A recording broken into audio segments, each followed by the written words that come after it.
Vamos a iniciar la semana con una buena noticia. Nos acompaña el fiscal general de la República, Alejandro Gertz Manero, y nos va a informar sobre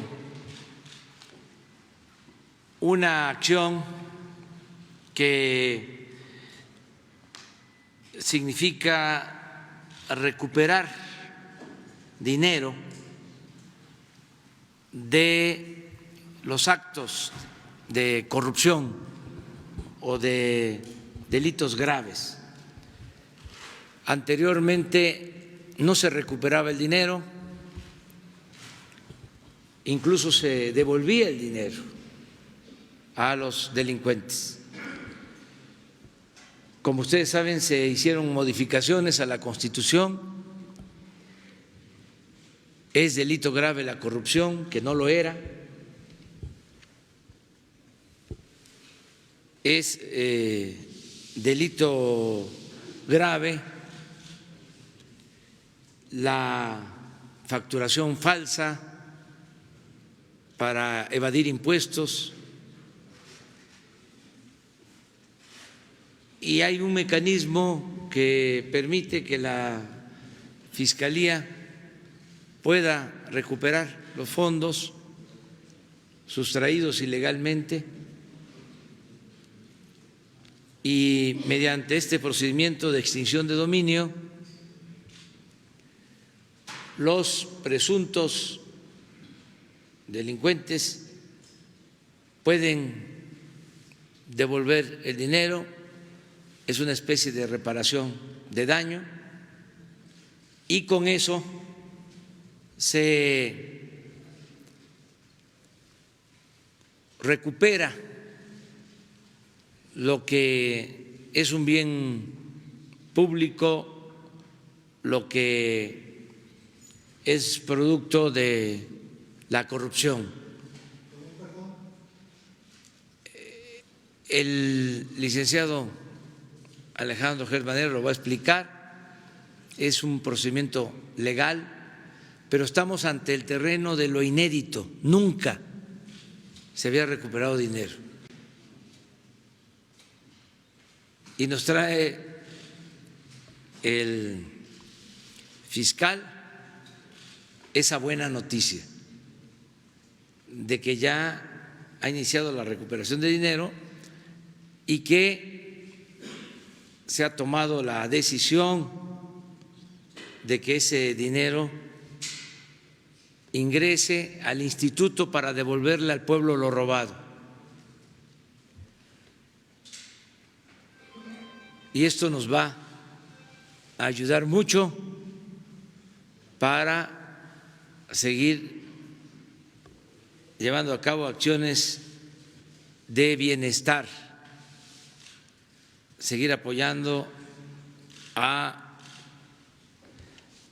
las comunidades más pobres, seguir impulsando la educación, la salud, el bienestar de nuestro pueblo. Por eso le vamos a dar la palabra en un momento al licenciado Alejandro Gertz. Esta es una introducción y empezamos, como todos los lunes, con el quién es quién en los precios, luego el avance de la obra del aeropuerto de Santa Lucía, la refinería de Dos Bocas y entramos a la exposición del fiscal general, que de nuevo le agradecemos mucho por estar aquí. La Fiscalía, como todos saben, es una institución autónoma, ya no es como antes que dependía esta institución del presidente de la República, ya no hay procurador. Nosotros somos respetuosos de la independencia, de la autonomía de la Fiscalía de la República y en ese marco de autonomía, de respeto, trabajando de manera coordinada, pensando siempre en el interés general, en el interés del pueblo, estamos llevando a cabo estas acciones de manera voluntaria. La Fiscalía ha tomado esta decisión y lo celebramos mucho. Es fruto de los nuevos tiempos, de las transformaciones que se están llevando a cabo en el país. Entonces empezamos con Ricardo Sheffield para que nos informe de cómo están los precios de los combustibles. Gracias, señor presidente. Muy buenos días a todas y a todos ustedes. ¿Quiénes son los proveedores con los precios más altos y más bajos en las gasolinas? La gasolina regular, combustibles sureños en Los Cabos, Baja California, con un precio de 21 pesos 72 centavos por litro y un margen de 3.30 por litro, son el más caro en la regular y el más económico corporativo para gas en Centro Tabasco a 17.99 por litro con un margen de 48 centavos. El más alto en Guanajuato, 23 pesos con 29 centavos por litro. Mega Gasolineras SADCB tiene un mega margen de 4 pesos 93 centavos y es mega margen si lo comparamos con los 96 centavos de margen que tiene Gasolinera Raquel en Veracruz, a 17.94 por litro para el mismo combustible premium. En el diésel, el precio más alto, con el margen más alto, Gasolinera La Chatina en Santos Reyes, Nopala, Oaxaca, 23 pesos con 49 centavos por litro, 3.80 de margen. Oaxaca nos ha estado apareciendo otra vez en los precios altos, nos llama la atención. Estación de servicios El Saucillo en Veracruz, el precio más bajo para el diésel a 18.86 por litro con un margen de 74 centavos y vemos movimientos interesantes en el tema de los precios de los combustibles viéndolo ya por marcas. Full Gas, Gulf y La Gas son los precios más bajos, algunos de ellos estrenándose como los precios más bajos. Arco, que estaba en precios altos, se ha estado moviendo hacia el promedio de precios, mientras que Chevron se sigue manteniendo como el más caro, pero es de llamar la atención que Shell y Oxogas se han estado moviendo este año hacia los precios más altos y eso nos impacta bastante porque Oxogas tiene una gran cantidad de gasolineras en el centro y norte del país. Lástima que estén presionando el precio de manera independiente y sin ningún motivo para ello, teniendo un margen más alto. En las acciones que realizamos de verificación en esta semana, atendimos 256 denuncias presentadas por la app del litro por litro por varios consumidores, realizamos 179 verificaciones o visitas correspondiendo a estas denuncias presentadas en la app. Hubo una gasolinera que no se dejó verificar y inmovilizamos 5 bombas de 2.792 por irregularidades de no dar litro por litro. El grupo Molmer es la que no se dejó verificar en Fresnillo, Zacatecas, Boulevard Paseo del Mineral, en Lomas de Valenciana. Pues la invitación a los consumidores de Fresnillo que más bien no volver con el grupo Molmer porque no se dejan verificar y algo están claramente escondiendo y queriendo remediar antes de que vayamos a verificar con fuerza pública. El precio más bajo en la app que no toma en cuenta el margen, 17.89 en Centro Tabasco para la regular y la más cara 21.72 en Los Cabos. Para la gasolina premium, la más barata 17.45 en Veracruz, la más cara 23.29 en Guanajuato. El diésel, el más económico, 18.74 por litro en Veracruz y el más caro 23.49 en Santos Reyes, Nopala, Oaxaca. Y seguimos también monitoreando el tema de los sanitarios. Ahora uno de los más limpios en el país salió Tecuala, Nayarit, que por cierto hacen muy buen puerco echado ahí almorzar en la mañana. Ya empieza a hacer hambre a esta hora.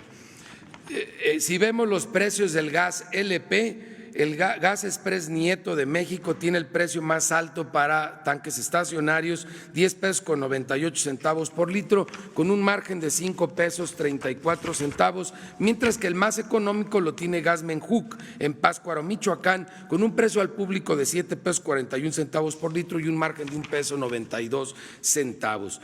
En el caso de los cilindros, Gas Menjuc, la misma empresa, pero ahora en Colima, a 20 pesos 77 centavos por kilo, un margen de 2 pesos 2 centavos, tiene el precio más alto para los cilindros en todo el país, pero ellos mismos, Gas Menjuc, tienen el precio más barato en Pátzcuaro, Michoacán, a 13 pesos 73 centavos por kilo, con un margen de 2 pesos 95 centavos. Vean la diferencia para la misma empresa, un margen de 2.95 en Pátzcuaro, Michoacán, mientras que en Colima, un margen de 9 pesos con 2 centavos. Queda evidente que las empresas cuando no tienen competencia se mandan. Entonces, un llamado a Gas Menjuc, que así como puede dar buen precio en Pátzcuaro, puede dar buen precio en Pátzcuaro y los dos son en Pátzcuaro para cilindros y tanques estacionarios, que a los colimenses no les encaje el diente. Verificaciones de gas a proveedores de este producto. Hicimos 6 verificaciones, nos entretuvimos muchísimo con 2 negativas de verificación y una que resultó con infracciones. De 13 básculas, todas salieron bien. De 3 vehículos verificados, los 3 salieron descalibrados. De 9 autotanques, 1 salió mal. Y revisamos pocos lotes esta semana, 21, y encontramos un 6% de problemas que ponen en riesgo al consumidor en estos cilindros, un número un poco alto esta semana. Las 2 estaciones que no se dejaron verificar son de la misma empresa, Gas del Atlántico SADCB, en Córdoba, Veracruz. Las 2 instalaciones de esta gasera que no se dejó verificar. Esta semana toca, como una vez al mes, presentar el quién es quién en las remesas, un servicio muy importante para miles y miles de paisanas y de paisanos que trabajan en los Estados Unidos y que el fruto de su esfuerzo lo envían a nuestro país, particularmente a mamá y a la esposa. ¿Quién es el remitente? El remitente es nuestra paisana, nuestro paisano en los Estados Unidos, que es el que envía el dinero y es el que paga la comisión. Lo tenemos en la primera gráfica, por favor. Ahí está. El segundo es el agente enviador. Normalmente es una peluquería, una carnicería o un pequeño abarrote por el mismo rumbo, 1, 2, 3 cuadras de donde vive el paisano o la paisana. Ellos son los que reciben el dinero y luego hacen el pago a las remesadoras. La transmisión la realiza una empresa internacional, normalmente norteamericana, que ellos son los que fijan el tipo de cambio y fijan la comisión en dólares que se va a pagar. Y luego viene el agente pagador, que ya está aquí en México, y son la institución financiera o el comercio donde físicamente le entregan a la esposa, a la mamá, que son la mayoría, esos $300 en promedio al mes, y finalmente está el beneficiario, que es, como habíamos hablado, más del 70% una mamá o una esposa de la paisana o el paisano que trabaja en los Estados Unidos. Entonces estamos presentando ahora la información bajo otro formato. Hemos estado yendo a distintas poblaciones, sobre todo pequeñas, alejado de los grandes centros comerciales y de servicios, para darnos cuenta los receptores y también con los clubes de paisanos en los Estados Unidos, los que usan este servicio, qué información es la que requieren para empoderarse como consumidores de este servicio de las remesas. Por lo tanto, ahora lo estamos presentando en 4 columnas. La primera columna, en este caso, es para envío de efectivo. ¿Quién es la remesadora? Que es la empresa americana. ¿Cuál es el promedio de comisión que cobran? Ahí pueden ver Pagafón, SmartPay es la remesadora, la comisión que está pagando es de $10, el tipo de cambio $19.01 y el promedio que se recibe por los $300, $5,512. Por tanto, con este análisis podemos ver que conviene más enviarlo con Vía Américas, porque Vía Américas por los $300 al final reciben aquí en México $5,522.39, mientras el que nos da el peor tipo de cambio con la mayor comisión combinado es Western Union, que al final te deja $5,290.07. Esto es para el caso de efectivo, mientras que para depósito en cuenta, que es el que sigue, y ya no lo estamos dividiendo en la costa Pacífico, costa Atlántico y centro de Estados Unidos, porque la variación eran muy pocos centavos entre una zona y otra, entonces estamos haciendo los promedios para toda la Unión Americana.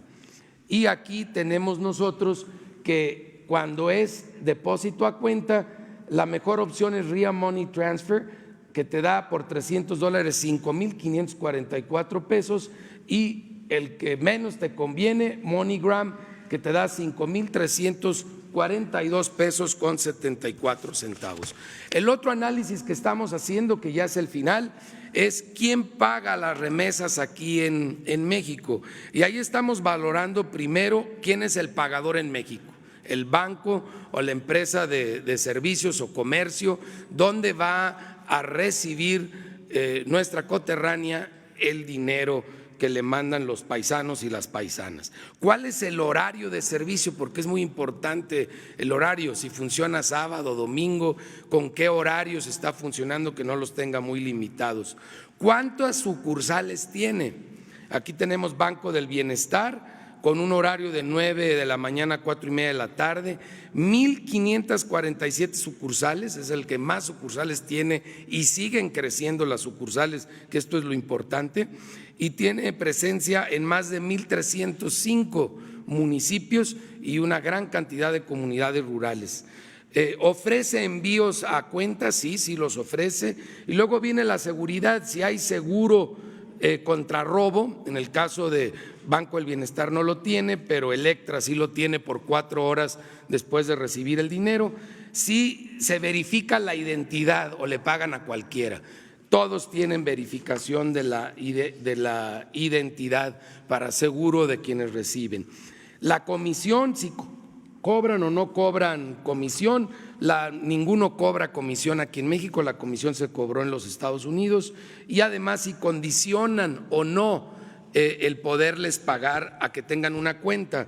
Caja Popular Mexicana sí lo condiciona e Inbursa también lo condiciona. Estamos analizando a Banco del Bienestar, Telecom, que son los que tienen más sucursales, OXXO, que es el que le sigue en número de sucursales, Electra, que administra el 49% de las remesas el año pasado, BBVA Bancomer, Walmart, Caja Popular Mexicana, Santander Banorte, y luego viene Farmacia Guadalajara, Inbursa, FAMSA, Soriana y Farmacias del Ahorro, que todas estas en la siguiente gráfica tienen muchas caritas tristes porque ni en sus páginas de internet ni tampoco haciéndoles peticiones directas proporcionaron mucha de la información que se requiere. Esperamos que el próximo mes, en marzo, que volvamos a presentar este ejercicio por instrucciones del presidente, podamos tener ya más información bajo este nuevo formato, y vamos a seguir platicando con los paisanos, con las paisanas en los Estados Unidos y con las señoras, las esposas, las mamás que viven en muchos pequeños poblados, para ver cuál es la información que ambos requieren y que reciban al final más pesos por esos $300 que mandan cada mes. Muchas gracias. Pues vamos con el avance de las obras. Hoy es viernes 7 de febrero, vamos a pasar el reporte. Estamos ya en el acabado final de la plataforma, tanto de vialidades como donde serán las plantas. Se está haciendo una mezcla de cal, pero vamos a ver el reporte.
Gobierno de México. Bueno, para adicionar esta información, hoy, Día de la Fuerza Aérea Mexicana, vamos a estar en Santa Lucía, se va a llevar a cabo la ceremonia de reconocimiento a la Fuerza Aérea y al mismo tiempo vamos a llevar a cabo una supervisión en el sitio. Vamos a estar en Santa Lucía, allá vamos a iniciar actividades a las 10 de la mañana. Están invitadas e invitados. Ahora sí, pues vamos a darle la palabra al licenciado Alejandro Gertz Manero, que de nuevo le agradecemos mucho por estar aquí y por, les adelanto, traernos una muy buena noticia.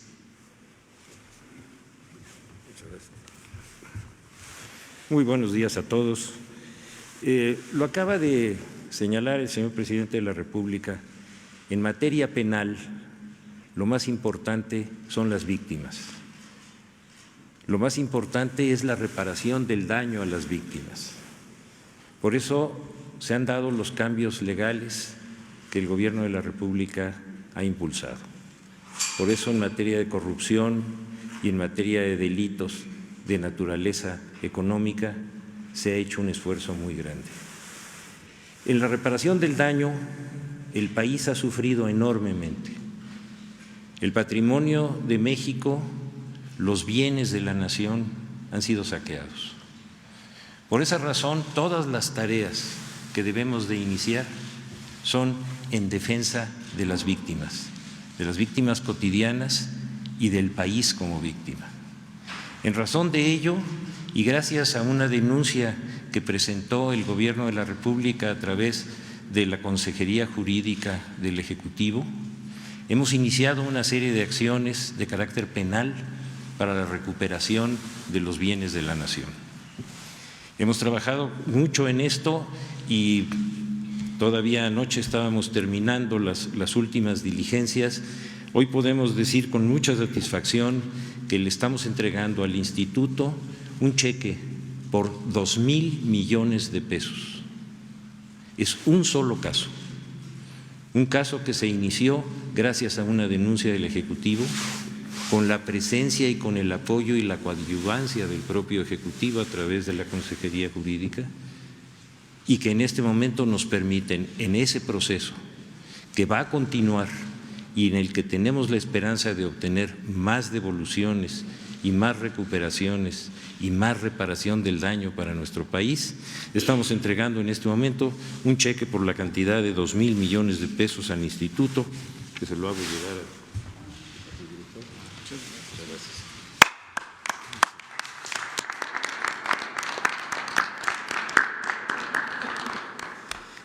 Es una tarea que es quizás la más importante del Gobierno y la más importante de todos los que tenemos una función en el Estado mexicano.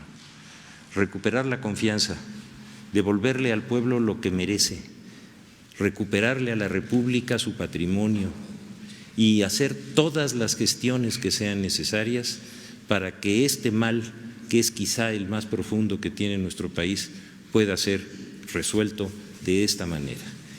Tengo la esperanza, señor presidente, de que espero que en los próximos días, quizás el mes que entra, podamos tener otra noticia de esta naturaleza y así sucesivamente recuperemos el patrimonio de nuestro país. Les agradezco a todos. Muchas gracias por su presencia. Muy bien. ¿Les contesto? Sí. Sí. Sí, señor, por favor. A sus órdenes. Muy buenos días. A sus órdenes. Urbano Barrera, de Derivaciones. Sabemos que por la secrecía de las investigaciones tal vez no es posible que nos diga qué caso fue, o si lo puede decir mejor, pero si no es así, preguntarle si el caso tiene que ver con una investigación por un procedimiento en México o involucra a México y al extranjero. Esa sería la primera pregunta. Y la segunda, un poquito fuera del tema, pero sí me gustaría, porque es importante preguntarle, se ha publicado en varios medios que usted está a favor de eliminar el feminicidio, la figura del delito de feminicidio. ¿Cuál es su posición al respecto? Gracias, señor fiscal. ¿Puedo responder ahorita? Sí.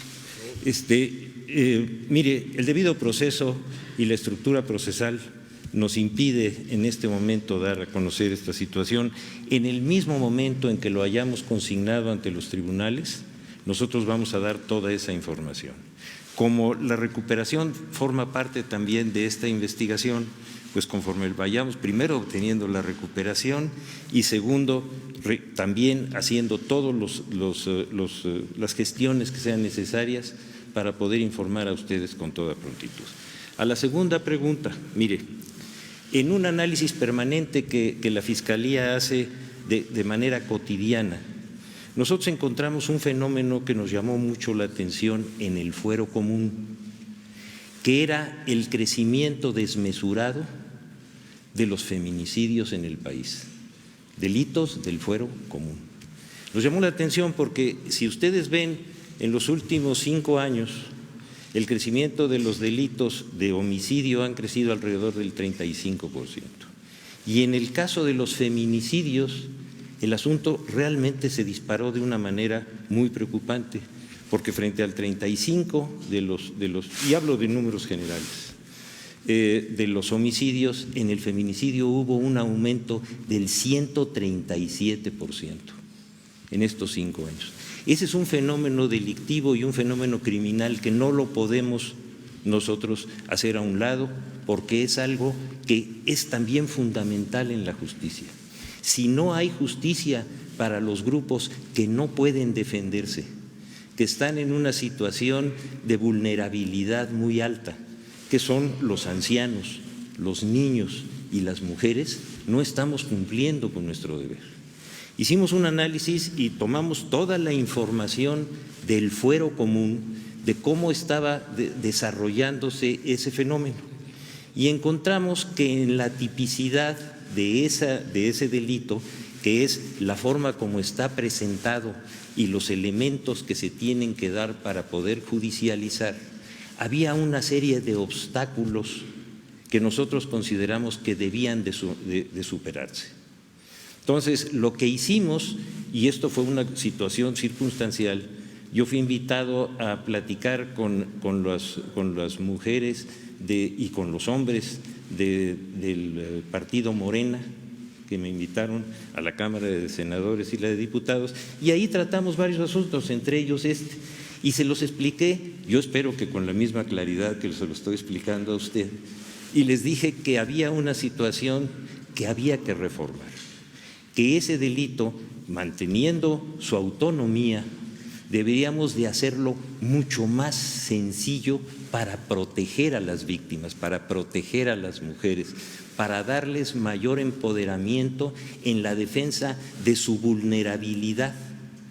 Ellos, sobre todo algunos grupos feministas, me dijeron que no entendían con claridad cuál era la propuesta. Les dije, con mucho gusto la vamos a explicar cuantas veces sea necesario. Pasaron unos cuantos días y después de un puente comenzó una información absolutamente contraria a lo que yo había dicho, pero es al revés. Entonces, ante esa preocupación, hicimos una información de manera formal de la Fiscalía y la enviamos a todos los medios explicándole lo que le estoy comentando a ustedes hoy con esta claridad. Y en lugar de tomar esos datos, empezó una especie de descalificación como la que usted señala, que francamente me parece muy inadecuada. Es decir, ¿qué estamos haciendo? Primero, visualizando un problema muy grave. Segundo, estableciendo que hay un grupo muy delicado de seres humanos, que pueden ser los niños y en este caso las mujeres, a los que hay que proteger. Que el delito no está, de acuerdo con nuestro punto de vista, lo suficientemente claro como para poder hacer esa defensa. ¿Por qué? Porque en los homicidios no tenemos ese aumento y en los feminicidios sí. Todo es de lógica elemental. No sé si mi explicación fue clara. Sí, señor. Y lo último, nada más, Perdón.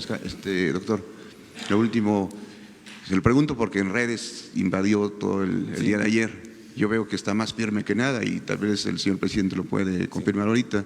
Se manejó que ya se iba, que iba a dejar la fiscalía. Qué curioso, sí. Me han enfermado, me han renunciado, han puesto en mi boca palabras que no he dicho, no han informado de lo que sí hemos dicho. Parece que hay grupos a los que los estoy molestando, pero pues es nuestro trabajo. Creo que ya está contestado. Sí. Juan Hernández de Grupo Cartón. Buenos días. Juan Hernández de Grupo Cartón y el periódico Basta. Usted acaba de mencionar que se acaban de entregar 2,000 millones de pesos precisamente al instituto de un solo caso. Y los otros casos de desvíos escandalosos, llámese estafa maestra, llámese Chihuahua, llámese Veracruz. ¿Cómo vamos? ¿Cómo va el gobierno federal precisamente trabajando en esta área? ¿Y cuándo podremos empezar a ver resultados? Porque realmente la auditoría manejó cifras escandalosas, cifras que pues realmente podrían ayudar a varios programas sociales. Gracias. Sí, como no, mire, cuando los casos los inicia esta administración, cuando se cuenta con el apoyo del Ejecutivo para las denuncias y para todos los elementos de prueba, nosotros podemos trabajar con mucha más facilidad. Cuando tenemos que reponer procedimientos, cuando tenemos procedimientos que se hicieron de mala fe para que no se pudiera recuperar lo robado, para nosotros el trabajo se vuelve mucho más complicado. ¿Por qué?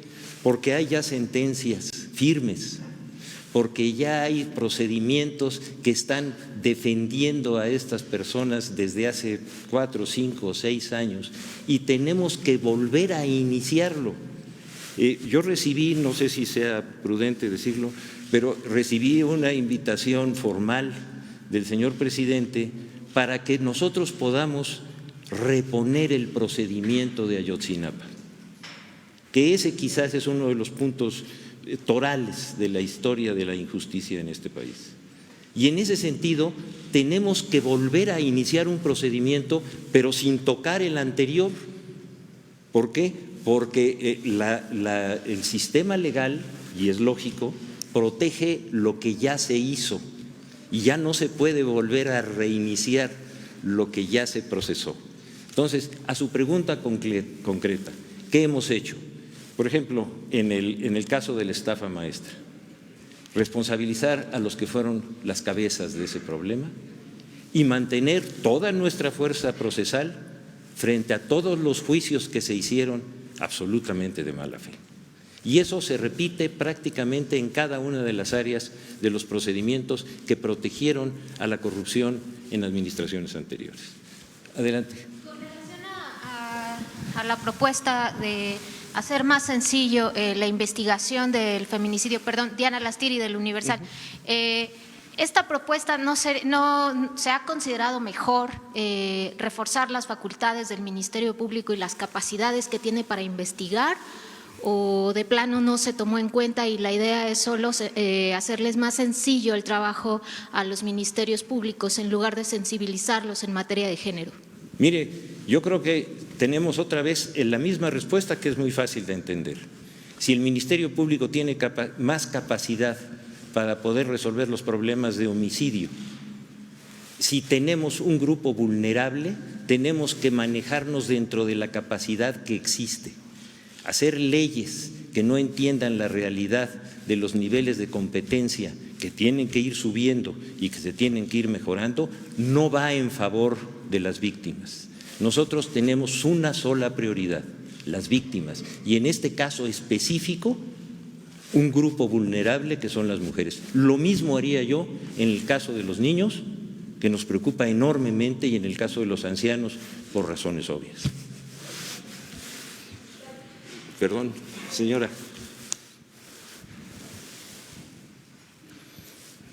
Buenos días, señor fiscal. Pues mi pregunta va con respecto al tema precisamente del delito de feminicidio. Lo que pasa es que el tema de los colectivos feministas han un poquito cambiado la versión de cómo fue explicado. hemos escuchado en redes sociales muchas versiones con respecto a lo que usted mencionó de tipificar el feminicidio. Quisiera que nos dijera de manera más puntual cómo es que, por qué el feminicidio tiene que ser tipificado de diferente manera. Déjeme tomar su pregunta. Miren, cuando esta campaña comenzó y ante la posibilidad de que hubiera interpretaciones que fueran equivocadas o distintas a las que nosotros estamos proponiendo, por escrito, la Fiscalía General de la República estableció todas las premisas e inclusive una propuesta ya tipo para discutirse, porque no es la Fiscalía la que hace las leyes, es el Congreso. Nosotros podemos hacer una propuesta, ni siquiera tenemos capacidad de iniciativa, tenemos que hacer propuestas. Y esa propuesta está hecha por escrito y lo que se dice no coincide con lo que nosotros propusimos. Lo que se dice no habla del crecimiento desmesurado, de la victimización de las mujeres. Entonces, yo pensando que a lo mejor este iba a ser un tema, le pedí a la gente que me ayuda, que trajera otra vez el mismo documento, son las mismas palabras que yo dije, lo mismo que la institución propuso, y va a estar aquí a disposición de ustedes para no hacer perderles el tiempo y que tengan ustedes un documento claro, preciso de cómo creemos que se debe de defender a las mujeres en este caso en el que el delito ha cuadruplicado el nivel del homicidio en el país. Yo creo que con eso vamos a tener una versión muy clara, porque si no, una cosa es lo que uno dice, otra cosa es lo que uno entiende, y si lo dejamos por escrito, creo que nos vamos a ayudar todos. Gracias, señora. Gracias. Allá atrás. ¿Usted? Gracias, fiscal. Buenos días, Estefania Ochoa, de ADN 40. Saber si en algún momento se ha acercado con usted el senador Ricardo Monreal para plantearle la propuesta que él tiene de unificar los códigos penales locales y de esta manera poder hacer frente con más claridad al feminicidio, y si de alguna manera esta propuesta que ustedes hacen no implicaría dejar las políticas públicas dirigidas a este delito de lado ante la invisibilización y la unificación junto con los homicidios dolosos. Gracias. Yo creo que la defensa de un grupo y la forma de presentarla con claridad y transparencia no da lugar a equivocaciones. Lo que el Congreso, lo que el Senado esté planteando, lo vamos a discutir. Los grupos de todos los partidos en la Cámara de Diputados me hicieron el favor de invitarme para el día de mañana para que platiquemos sobre esto. Nosotros no hemos descalificado a nadie, nosotros no hemos dado una información que no esté apegada a toda la información estadística que está en el país. No hemos hecho interpretaciones, no las vamos a hacer. Muchas gracias. Sí. Dalila Escobar, corresponsal de Tiempo.tv. Preguntarle, entonces, ¿usted qué opina? ¿Dónde queda la parte de visibilizar el hecho del feminicidio como violencia de género, que es precisamente un poco la denuncia que han hecho los colectivos de una lucha feminista por años, que bueno, pues han logrado que se visibilice precisamente que pudiera ser un alto grado de violencia en contra de las mujeres por el simple hecho de ser mujeres? ¿Usted qué opina al respecto? Mire, precisamente lo que nosotros hicimos es eso, visibilizar una situación que no había sido establecida ni visibilizada por ningún grupo. Nosotros sí sacamos a la luz una situación que nos llamó enormemente la atención, que hubiera un grupo que no tiene una capacidad para defenderse, al que lo hubieran victimizado 4 veces más que al otro. Eso es visibilizar. Y creo que todos tenemos la obligación de visibilizar. Los delitos tienen una función, establecer una conducta que le hace daño a una víctima. Eso es lo que nosotros estamos haciendo. Las políticas públicas, las tareas de los grupos, a cada uno nos pertenece una función y una obligación. Nosotros vamos a cumplir con la nuestra y vamos a hacer lo que estamos haciendo. Pero si se visibiliza precisamente este delito, entonces, ¿por qué tratarlo igual que cualquier otro? ¿Perdón? Si se busca visibilizar precisamente el feminicidio, entonces, ¿por qué tratarlo igual que cualquier otro homicidio? ¿Pero quién ha dicho que lo tratamos igual? ¿Por qué no lee usted, por favor, lo que estamos entregando? No modifiquen, por favor, lo que estamos diciendo. Al contrario, estamos mejorando la capacidad de defender a las mujeres y lo haríamos lo mismo con cualquier grupo vulnerable, cualquiera. Eso es lo que estamos haciendo. Entonces no haría la diferencia entre un feminicidio y un homicidio, sino simplemente cómo tratarlo en los ministerios. No. El feminicidio es una forma de quitarle la vida a alguien. El género es el homicidio, la especie es el parricidio, el filicidio, el feminicidio, que tienen que estar más protegidos. ¿Por qué? Porque son grupos vulnerables. No sé si esté claro. ¿Sí está claro? Qué bueno. Muchas gracias. No, yo creo que ya estoy. Ya. Bueno, ya se acordó. Miren, no quiero que el tema sea nada más lo del feminicidio. Ya está muy claro, se ha manipulado mucho sobre este asunto. En los medios, no en todos, desde luego, los que no nos ven con buenos ojos, aprovechan cualquier circunstancia para generar campañas de difamación, así de claro, de distorsión, información falsa. Este es el caso. Acaba de explicar el fiscal exactamente lo opuesto a lo que se ha difundido y ha quedado completamente claro de que nosotros vamos a proteger a las víctimas y de manera especial a la población vulnerable, a niños, a mujeres, adultos, y que este es un gobierno que procura la justicia, que nosotros no vamos a hacer nunca nada en contra de los derechos de los mexicanos, nunca. El asunto es que hay no un mal humor social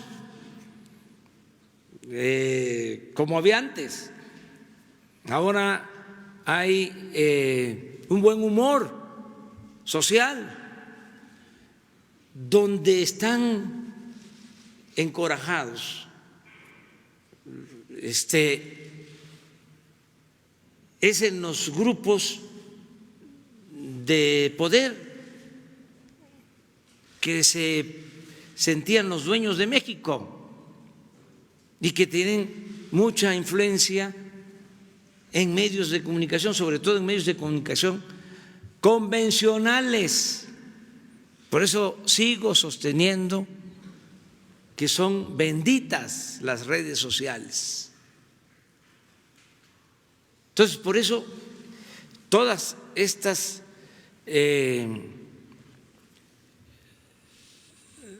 deformaciones de la realidad, basta ver un periódico, el Universal, cualquiera, y van a ver cuántas mentiras, hablando en plata.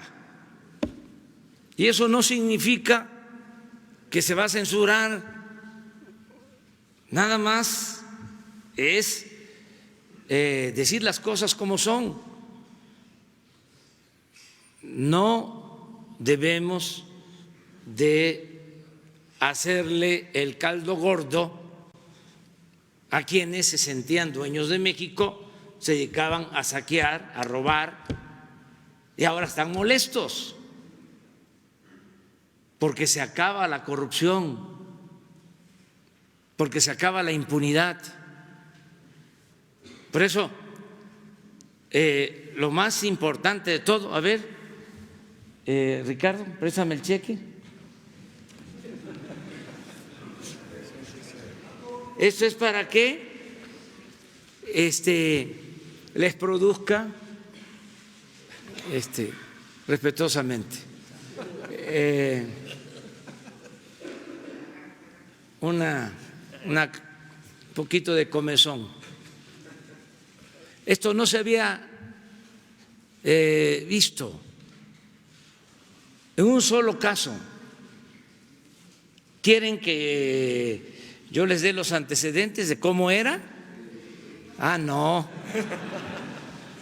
Eso les corresponde a ustedes. Acuérdense que había gente que llegaba a la cárcel, famosos, muy famosos,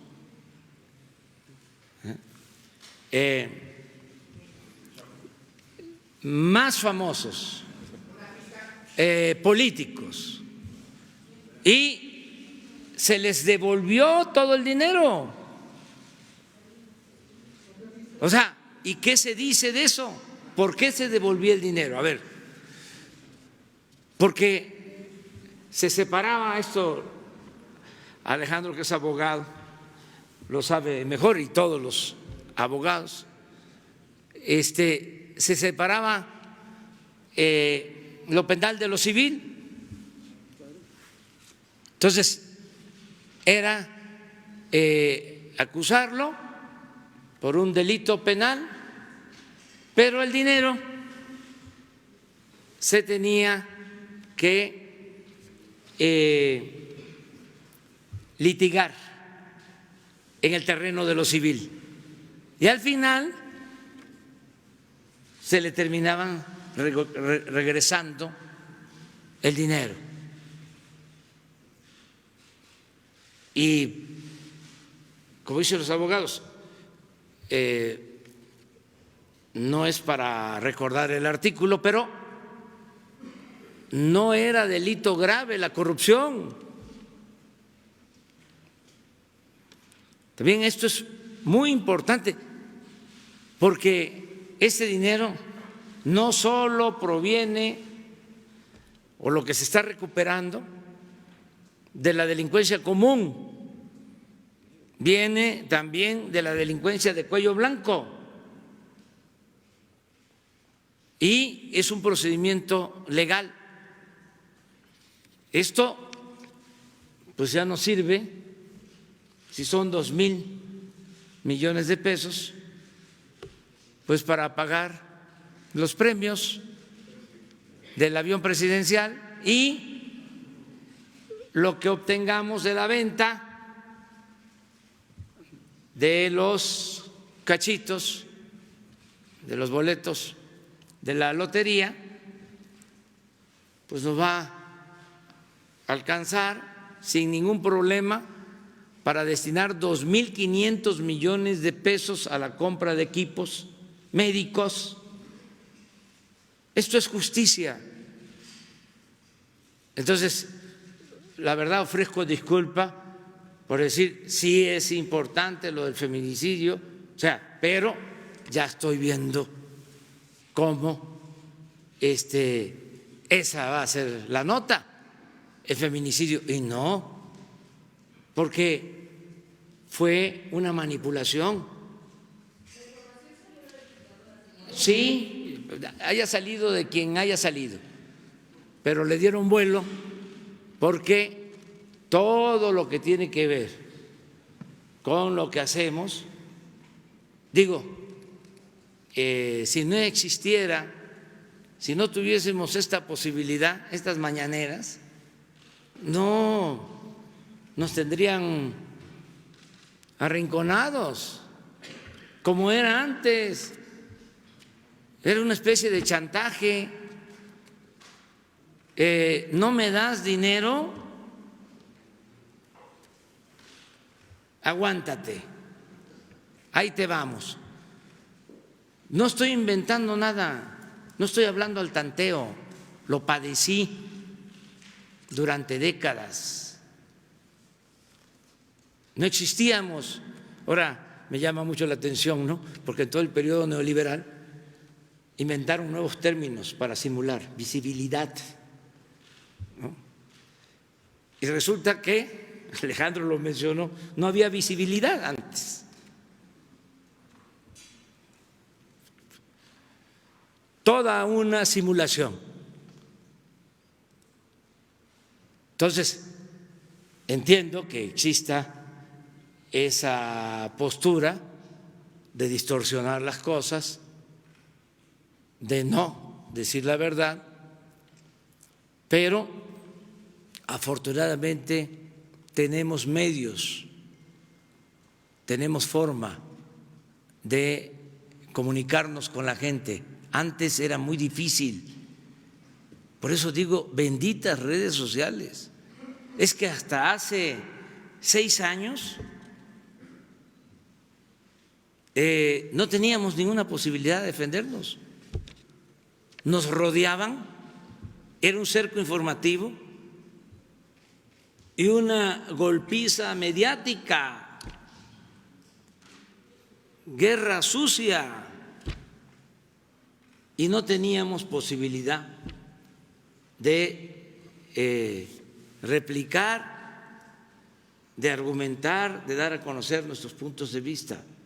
Entonces ahora hay más democracia, más transparencia, también que no se malinterprete, no es censura, no se va a limitar a nadie su derecho de manifestarse, a nadie, porque también no es que yo solo ejerzo mi derecho a ponerte en el banquillo de los acusados y tú te aguantas, te quedas callado, vas a protestar si acaso, pero con los dientes apretados, no digas nada, porque si no te acuso de que estás violando el derecho a la libertad de expresión, de manifestación. No, democracia es mensajes de ida y vuelta, es diálogo circular. Entonces, todos tenemos que convivir de esa forma, de esa manera. Entonces, estoy muy contento. Si vengo a decirles, empieza la semana, de que recibimos 2,000 millones para la gente que lo necesita y me van a voltear el sentido de esta conferencia, pues sí, no me gusta eso, ¿no? Entonces voy a tener…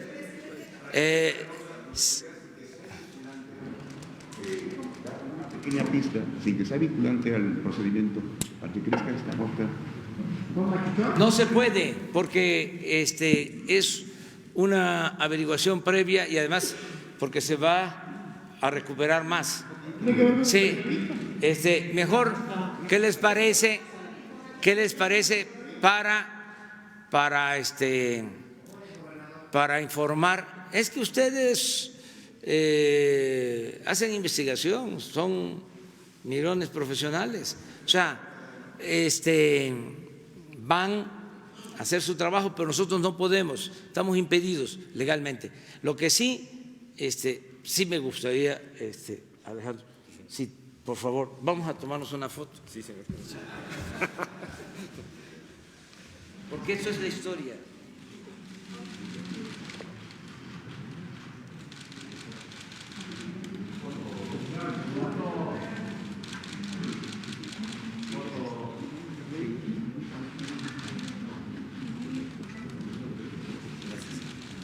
Bueno, sí.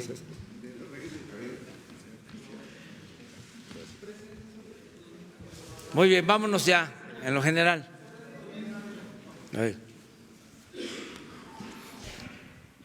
Presidente, gracias. Luis Méndez de Notimex. Sobre estos 2,000 millones me gustaría preguntarle si se suman a los 4,000 millones que habían dicho que ya se tenían recuperados. Estamos hablando de 6,000 millones recuperados por la lucha contra la corrupción. Si el titular del Instituto para Devolver al Pueblo nos puede decir cuánto es lo que ya se ha recuperado de esta lucha, porque la vez pasada cuando nos presentó lo del avión nos decían que ya había 4 millones recuperados y ahorita nos están diciendo 4,000, perdón, y ahorita nos están diciendo que hay 2,000 más. ¿Cuánto es lo que ya se ha recuperado de la lucha por la corrupción, por favor? Y tengo otra pregunta, presidente, para usted, por favor. Bueno, miren, vamos a redondear la información sobre esto. El instituto está recibiendo fondos de esta procedencia y sí hay una cantidad mayor porque en común acuerdo con la Fiscalía, esto es muy importante también, el que la Fiscalía, siendo autónoma, decida de manera independiente ayudarnos para que estos bienes recuperados regresen a la gente mediante el instituto, que se creó por una reforma a la Constitución. Se reformó el artículo 22 de la Constitución y por eso se puede disponer de estos fondos. Entonces, se está trabajando de manera conjunta. El Instituto para Devolver al Pueblo Robado ya tiene una cantidad considerable, una cantidad que ya se puede disponer, ¿sí? Y otra que está en proceso, porque esto no se hacía. O sea, si se confiscaban recursos económicos, quedaban en las cuentas y daba pie para que mediante procedimientos legales, amparos y demás, se terminara siempre entregando esos bienes. Así era el procedimiento. Ahora no, ahora estamos muy pendientes y ya es una cantidad considerable la que se tiene en resguardo para obras sociales, pero el cheque de 2,000 es la aportación mayor, es el acto más importante, más cuantioso en términos de recuperación de recursos, 2,000 millones de pesos en un caso. Entonces, por eso quisimos darlo a conocer.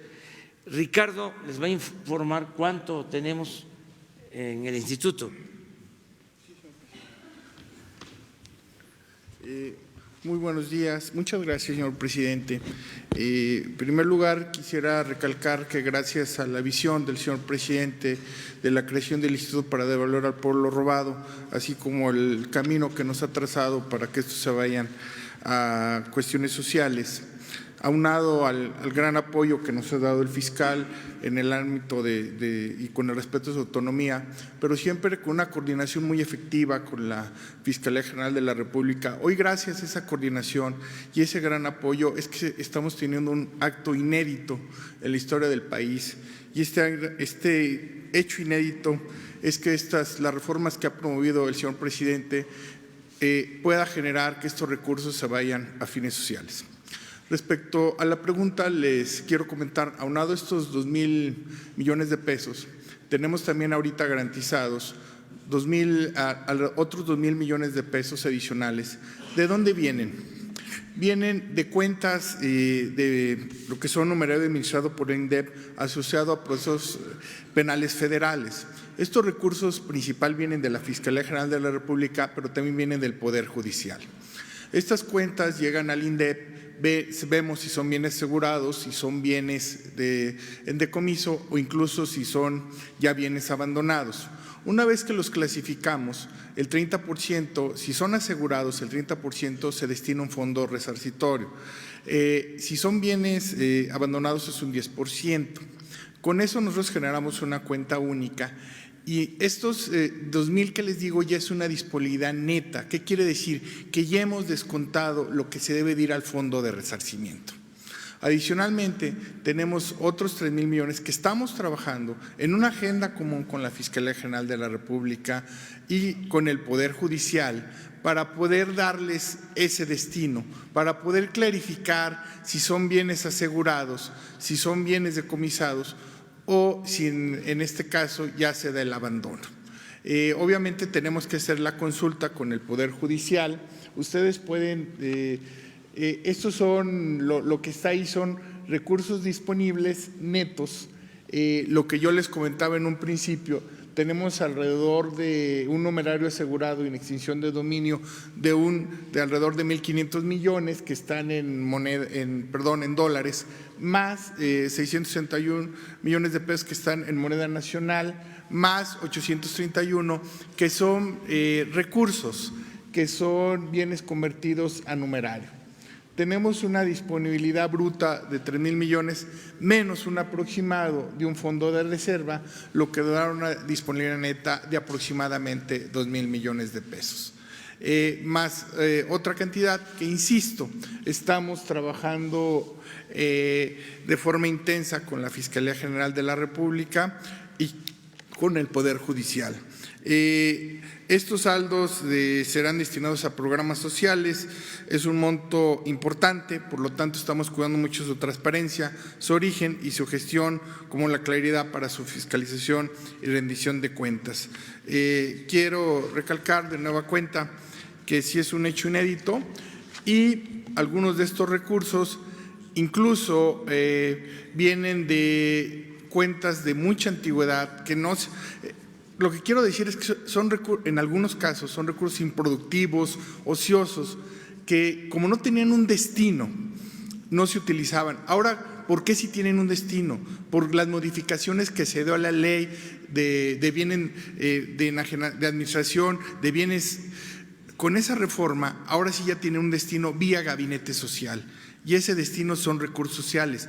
Por eso es que habían estado improductivos, por eso es que habían estado de forma ociosa. Y hoy ya sí se pueden canalizar a ese vía. Los bienes asegurados pues estaban obviamente en el caso de bienes muebles o inmuebles no numerario, pues estaban en almacenes, estaban ahí desgastándose, estaban de forma improductiva. En el caso de numerarios, pues en cuentas, en bancos, igual sin poder utilizarse. Hoy sí se están poniendo a utilizar, hoy se están poniendo en acción, hoy están impulsando acciones de desarrollo social y esto es gracias a la visión del señor Presidente de la República. Adicional a estos recursos ociosos, están llegando constantemente recursos de la Fiscalía General de la República, de ese combate a la corrupción, de esos delitos que antes no eran considerados y que de forma intensa y conjunta, y de nueva cuenta agradeciéndole mucho al señor fiscal aquí presente esa excelente colaboración con el instituto. Muchas gracias. Presidente, vamos a estar informando periódicamente sobre cuánto va a ir llegando al fondo, cuánto global, desde que se reformó la Constitución y lo más importante, a dónde se ha destinado, a quién ha beneficiado. Completamente transparente, o sea, qué caminos rurales se construyeron, qué apoyo se dio a becarios, los equipos médicos adquiridos, todo lo que se vaya entregando, devolviendo a la gente. Vamos a estarles informando, si les parece, cada mes, porque va a ir creciendo. Tenemos de la última subasta, tenemos el compromiso de hacer el camino de Atarjea en Guanajuato, que es de los 46 municipios el más marginado de Guanajuato, no tiene camino pavimentado a su cabecera municipal. Lo mismo el camino de la Yesca, que sale del instituto, y en Oaxaca también otras obras de este fondo, y vamos a ir dando a conocer lo que se maneje por este fondo. Presidente, muchas gracias. La siguiente pregunta es sobre las protestas en la UNAM, presidente, siguen. Hay, desde mi punto de vista, y como usted señalaba, bueno, algunas veces los medios públicos también tenemos la posibilidad de cuestionar ciertas cosas.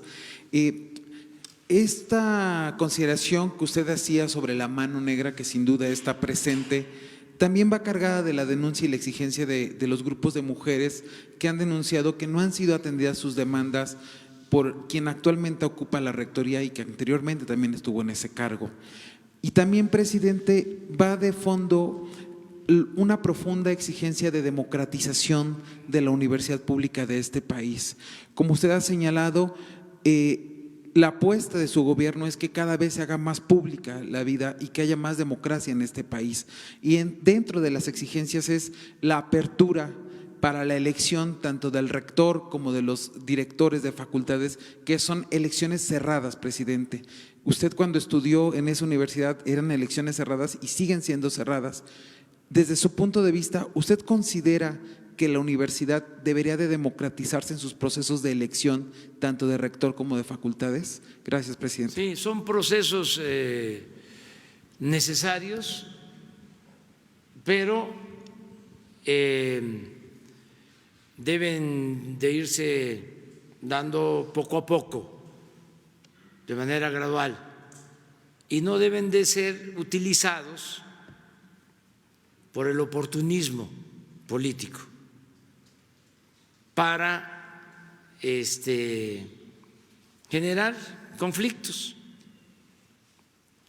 En el caso de la UNAM, yo siento que son justas las demandas de las mujeres que quieren más protección, más apoyo, ser tomadas en cuenta para que no haya violaciones, estos agravios deleznables. Eso no tiene discusión, es una causa justa.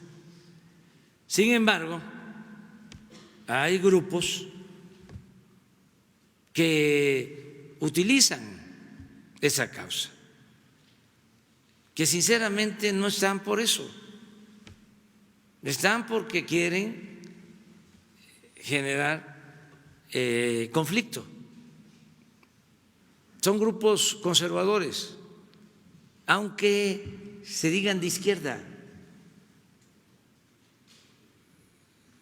El conservadurismo está también en esos grupos, porque esos grupos apostaron durante mucho tiempo a mantener el conflicto, a administrar el conflicto, cuando mucho a analizar la realidad, a hacer denuncia, pero no se comprometieron a transformar la realidad. No voy a dejar aquí de decir que esos grupos llamaban a no votar,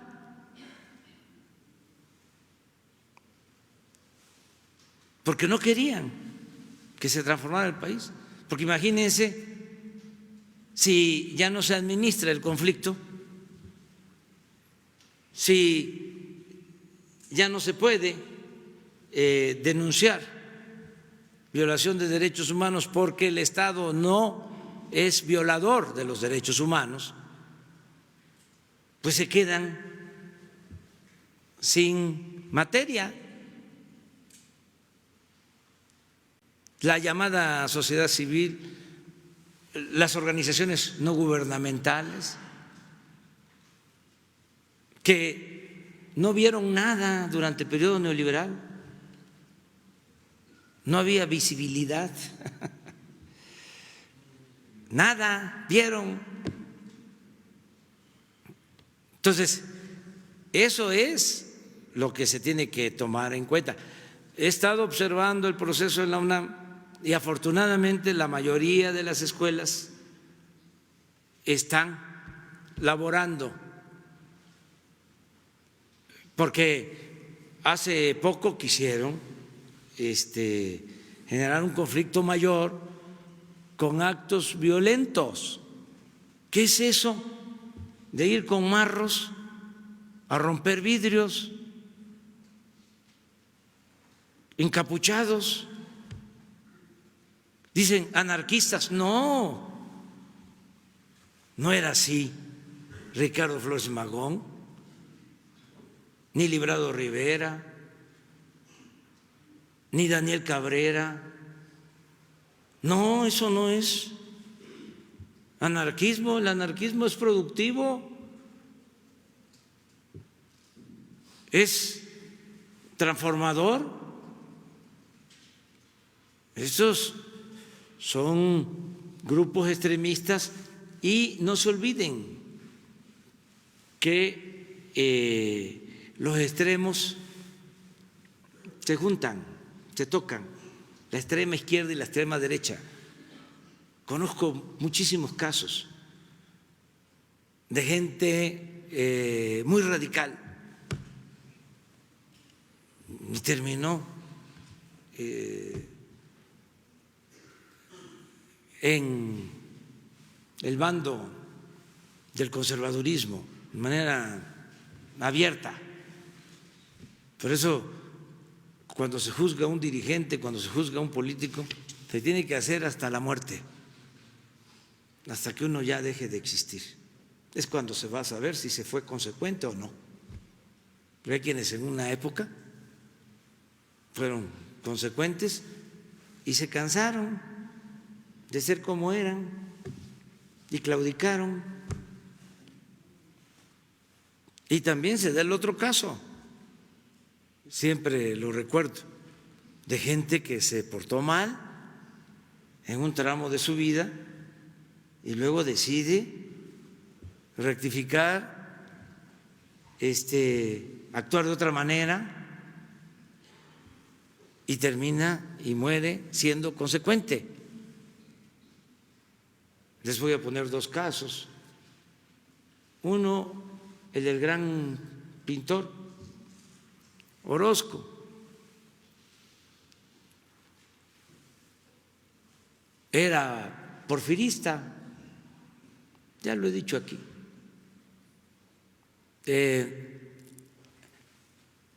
Hacía caricatura en los periódicos de la época de Porfirio Díaz. Y hay caricaturas en donde pintaba a Porfirio como un gigante y a Madero como un pigmeo. Eso era Orozco, el gran muralista, después revolucionario, extraordinario pintor muralista. Otro así, pero en sentido contrario, Clausel,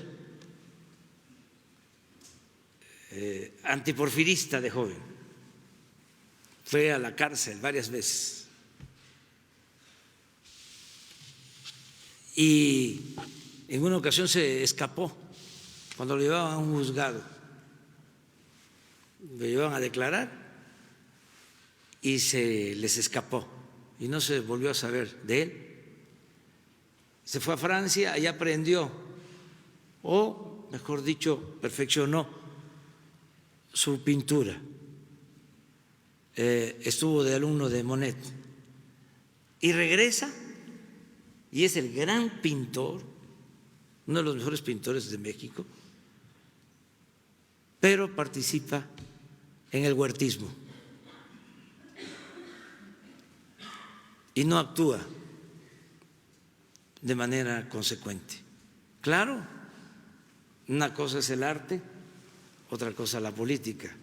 En la sala que se va a inaugurar acá en Palacio, la nueva sala donde estaba el Estado Mayor Presidencial, que ya está impactada porque lo que corresponde a los salones y a la oficina presidencial va a quedar al paso del tiempo, cuando se arregle como museo, se está conservando. Ya la parte impactada del Estado Mayor Presidencial, ahí ya son mis oficinas y la sala de junta. Pues en esa sala de junta que se llama Daniel Cabrera y Los Olvidados, que un día les voy a invitar ya la semana próxima para que la visitemos, allí está Clausel,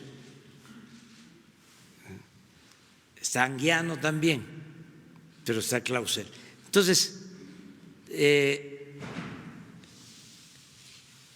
no hay que dejarse sorprender con movimientos que aparentemente sí son de rebeldía, pero bueno, ¿cuál es la causa? Y ¿quiénes promueven esto? ¿Por qué la capucha? ¿Por qué no dar la cara?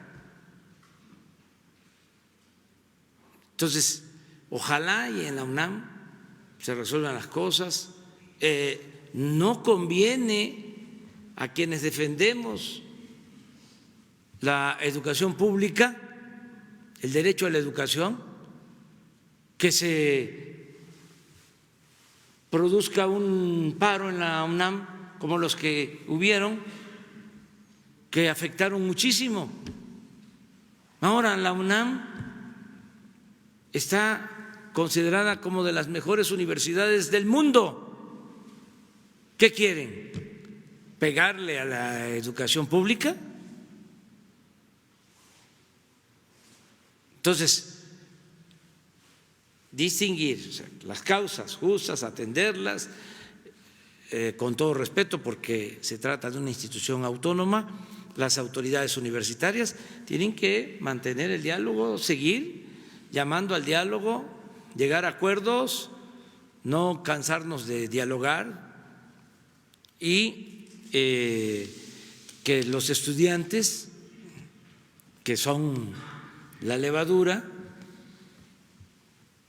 en todos los movimientos, además rebeldes e inteligentes, mujeres y hombres, pues sepan discernir entre lo que es una causa justa y lo que es un proceso de manipulación.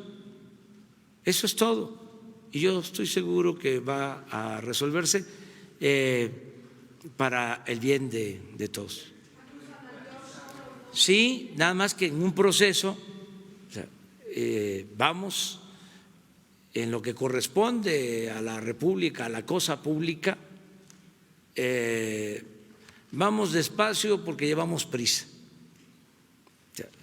y vamos muy bien, se va avanzando, que no nos descarrilen. Estamos llevando a cabo una transformación sin violencia, de manera pacífica. Esto es un ejemplo mundial. Entonces, tenemos que mantenernos así, no apostar a la violencia.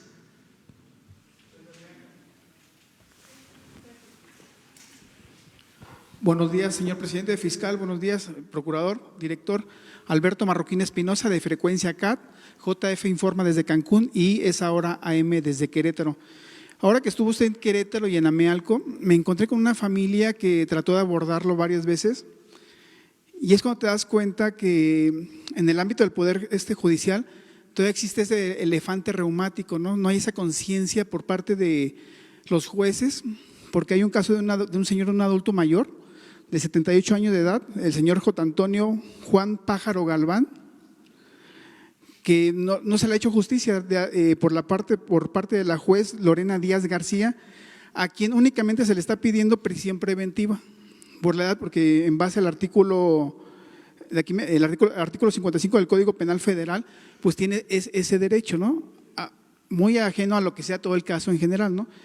Presidente, ¿usted no considera a lo mejor un caso que podría apoyar por parte de Gobernación, en este caso de la subsecretaría que maneja Alejandro Encinas, para apoyar? Porque yo los observé tanto en Querétaro como en Amealco, yo anduve en los dos lugares, entonces yo los veo muy desesperados esta familia. Sí. Fíjate que alcancé a hablar con ellos, con los familiares. Su esposa del señor estaba en silla de ruedas. Así es, ¿verdad? Sí, efectivamente. Y unas hijas. Exacto. Sí, me plantearon el problema, ya se está tratando. Pues es parte de lo que se tiene que ir reformando en el Poder Judicial. Se está avanzando y lo he dicho y lo repito, no porque esté aquí el fiscal, pero tenemos la garantía de que la Fiscalía está en manos de un servidor público íntegro como Alejandro, recto, incorruptible. Lo mismo puedo decir del presidente de la Suprema Corte de Justicia. Y están haciendo un gran esfuerzo en el Poder Judicial para limpiar desde dentro el Poder Judicial, porque todavía tenemos en el Poder Judicial, en los tres poderes, todavía hay corrupción. En el Poder Ejecutivo que represento hay corrupción, desde luego, ya no arriba. Ya puedo sacar. De nuevo, miren, no les gusta a los conservadores, pero pañuelito blanco. Ya no se permite la corrupción, aunque se enojen. Ya no hay contratos jugosos para empresas muy influyentes, nacionales y extranjeras. ¿Se acuerdan que en cada sexenio había una empresa extranjera predilecta? Ya eso se acabó. Bueno, pero falta, porque hay quienes piensan que es más de lo mismo. Y ahí poco a poco, la vez pasada me hicieron una pregunta del servicio civil de carrera, que es el servicio profesional es una cosa importante, pero metieron al servicio civil de carrera del gobierno a sus allegados. Hicieron la faramalla de llevar a cabo exámenes, pero al final ya se sabía. Todavía tengo que estar parando esas cosas. Supuestas ternas, si pasan el examen, no pasan el examen, ya todo va dirigido. Les voy a poner un ejemplo para no estar así hablando en abstracto. Está el Instituto de las Telecomunicaciones. Me presentan las ternas porque es un procedimiento que pasa por el INEGI, los califican a todos los que pueden ser integrantes del Consejo. Y los veo, me pasan 5 por un lado, 4 por el otro, y no conocía a nadie. Mando a hacer la investigación, quiénes son. Entonces, decido por el que había obtenido la mejor calificación. Ya, así, el que fue mejor calificado. Pues resulta que este consejero había sacado buenas calificaciones siempre, pero nunca llegaba, porque todo estaba hecho a la medida.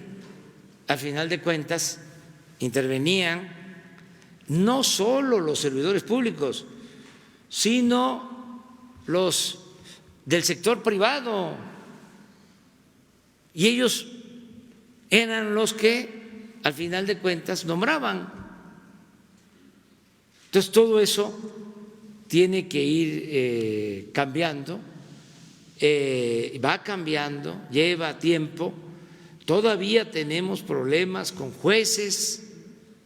Acaban de detener a un presunto delincuente hasta con armamento, y de repente, porque se integró mal la averiguación, se deja en libertad. ¿Qué no se puede reponer el procedimiento y esperar cuando hay evidencias de fondo, claras, contundentes? Entonces todavía, porque hay corrupción, pero hay la garantía de que ya pues no son los que se sentían dueños de México los que dominan, y esto va a ayudar mucho a que haya un auténtico Estado de Derecho en el país, y en eso estamos, y sí se atiende este asunto. Ok, ¿le paso los datos a Jesús Ramírez? Sí, ya lo estamos viendo, pero de todas formas lo atendemos, y ojalá y avance más la ley de amnistía, que contempla que adultos mayores, enfermos, indígenas que no tuvieron defensa, no hubo defensoría de oficio, están en las cárceles de manera injusta, pero son también procedimientos, y hay que seguir empujando para que al final de cuentas llegue la justicia, aunque tarde, pero que llegue. Ok. En otra pregunta, presidente, en Quintana Roo, las autoridades hoteleras del sector empresarial en general han externado su desacuerdo o su descontento por su iniciativa de erradicar los fines de semana largos, y creen que eso les puede afectar mucho a ellos en todo el sector hotelero. No sé si tenga usted alguna una visita previa con ellos para platicar y qué va a pasar. Voy a hablar con ellos. Es más importante el bienestar y la paz, y eso tiene que ver con el fortalecimiento de nuestros valores y en mantener nuestra memoria histórica. Eso es más importante que lo material. Eso nos da tranquilidad. Decirle a los del sector turismo de Quintana Roo que hicimos un esfuerzo especial para ayudar a que se limpiaran las playas de sargazo, y se resolvió, y decirles que están llegando turistas, ellos lo saben, está creciendo la afluencia turística. El año pasado aumentó considerablemente con relación al 2018, y así va a continuar, y que no va a afectar para nada, al contrario, nos va a ayudar. ¿Cómo no vamos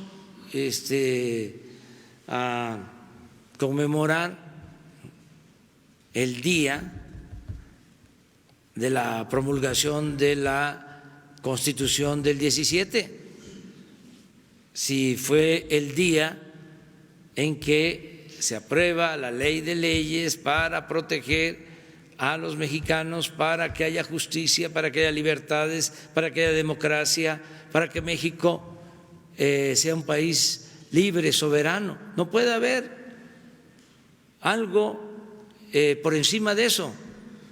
¿Y cómo vamos a estar formando a nuestros estudiantes? Ya lo dije en una ocasión, lo repito ahora, todos tenemos hijos, o sea, es cosa de preguntarles, los que están en escuela, a ver, ¿por qué fue el puente pasado? A ver qué les van a decir, a ver quién lo sabe. No podemos estar así. ¿Cómo darle la espalda a nuestro pasado? Eso tiene que ver con la política neoliberal. Querían borrar la historia. Bueno, no querían ni siquiera reconocer a los padres de nuestra patria, a Hidalgo, a Morelos. Le hicieron hasta películas para ningunearlos. Cuando dieron la vida, fueron excomulgados los dos curas por luchar en favor de la independencia y de la abolición de la esclavitud. Quitaron a Juárez, ya no querían a Juárez. Lo mismo, ni a Madero, ya ni hablemos de Villa y de Zapata. Querían desaparecer un autor famoso, ideólogo del neoliberalismo, que hablaba del fin de la historia. Lo importante era lo material. No, no es así. Nosotros tenemos que recordar de dónde venimos para saber hacia dónde vamos. Bueno, ya nos vamos. Mañana hablamos de eso. Mañana es salud y podemos contestarte a ti sobre trabajo para cambiar estos días de descanso. Se está viendo. Esto lo vamos a resolver antes del nuevo ciclo escolar para avisar con tiempo, pero vamos a dejar las fechas más importantes, o sea, no todas las fechas. Sí, lo que corresponda. Sí. Les digo, 16 de septiembre, 20 de noviembre, 5 de febrero, esas de rigor, o sea, independencia, reforma, sí, revolución, o sea, las tres grandes transformaciones, las tenemos que recordar. Muy bien, nos vemos. Nos vemos mañana. ¿No afecta al sector de turismo? ¿Mande? ¿No afecta al sector de turismo? No, no afecta. No va a afectar.